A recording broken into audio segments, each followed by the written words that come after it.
So I want to go in depth on the booze beat tonight and some new legislation to loosen the rules around alcohol here in North Carolina. Things like liquor sales on Sunday, happy hour ABC gift cards, that sort of thing. Here's the web story from WRAL.com, and I want you to read the headline with me. North Carolina lawmakers try again on Sunday liquor sales.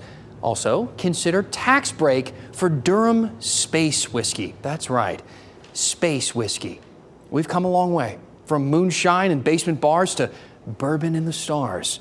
Let's take one small, slightly staggery step for man and go in depth on North Carolina's space booze. This here is the bottle of space whiskey from Mystic Farm and Distillery in Durham called Galactic. It will sell for $75,000 per bottle plus tax.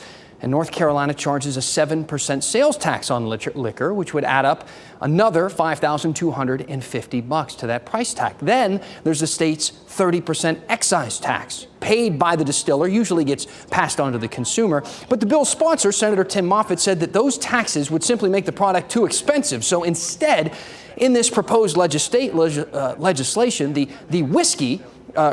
space whiskey would be taxed at a flat rate, and that makes sense. I mean, if we're not looking out for the people who can drop 75 large on a bottle of whiskey, who will? This space whiskey thing might sound a little bit gimmicky, but Mystic is actually pretty legit. They're kind of an up-and-comer in the bourbon game. They've only been around since 2013, but they're already winning national awards, beating some of the biggest names in the game, and that's just with their Earth whiskey. For the space stuff, they're teaming up with SpaceX. They're working with engineers at NC State and a lot of other people to launch a few barrels up into low orbit around the planet. First, those barrels will be aged for 3 years here on Earth, and then they'll spend 1 year in space. They plan to launch in 2025. So, what will a year in space do to the taste of a bourbon? Well, no one really knows. Maybe nothing. Maybe tons of stuff. There's never been a bourbon aged in zero gravity, so we'll see what happens. Though, according to science, either way, you'd probably never know the difference even if you could afford it. A study published in Science Daily found drinkers couldn't tell the difference between bourbon and rye in a blind test. And in 2011, a university outside of London found that expensive and inexpensive wines taste the same after about 600 random people took a blind taste test. I found a bunch of studies just like those. But perhaps you're saying, Dan, how dare you? My palate is refined. I can tell the difference between a red and orange Fruit Loop. In that case, you may be a super taster. Discovered in the 90s by a doctor at Yale, roughly 1 in 4 people have extra taste buds. She estimates that roughly 35% of women and 15% of men can experience flavor in a more pleasurable, vivid way. And according to Scientific America, the rest of us are made up of average tasters, with about 25 to 30% of us considered non-tasters. These people are easy to spot when they cook for you. All this to say, who really cares? I mean, maybe space will make it better. Maybe space won't make it better. Maybe you wouldn't be able to tell either way. In the end, you're not really paying for taste, I don't think. You're not even buying whiskey. You're buying a story.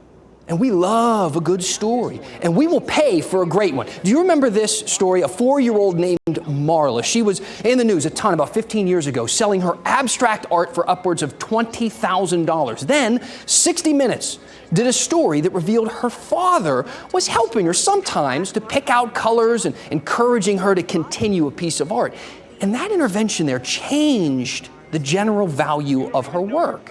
Same painting, same finished product, different story. And the more I researched this story, I'm starting to think maybe $75K for some space whiskey might be a deal. After all, this bottle of Bordeaux was just auctioned off after spending 14 months in orbit as part of a food and agriculture study. We don't know exactly what it went for at auction, but it was expected to sell for at least $1 million. Let's hope there was no sales tax. That would be ridiculous. Let me know what you think. I've learned a lot about space manufacturing while researching this story. The legislation here in North Carolina is still in the early stages. Mystic actually told me that if it doesn't go through and they can't get these tax breaks, they might not be able to do this project from North Carolina, go somewhere else. But if it works, they want to send a batch around the moon in 2030. Email me, dan@WRAL.com. Tell me what's on your mind, and we will go in depth. But Moon whiskey. Moon whiskey. And then maybe Mars whiskey. Ooh. Jupiter whiskey. Saturn whiskey. Uranus whiskey might be hard to market. You know, this is whiskey from Uranus.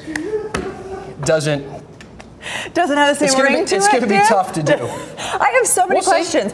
First of all, how many people do they think are going to buy this? Well, they have to pre-sale. Well, they want to pre-sale 1,000. Okay. So 1,000 bottles. That's the plan. If they can sell 1,000 bottles, it makes it worth their while. It does. They're going to send it up there. Wow. Okay, I want to try it. Everybody I'll never afford to try Yeah, it. start saving. Oh, Kat, I know you love talking about space. How do I top that? I just think you're going to end up on Jimmy Fallon, Dan. We'll wait and see on that one. Oh, if I'm lucky. Yeah. There you go.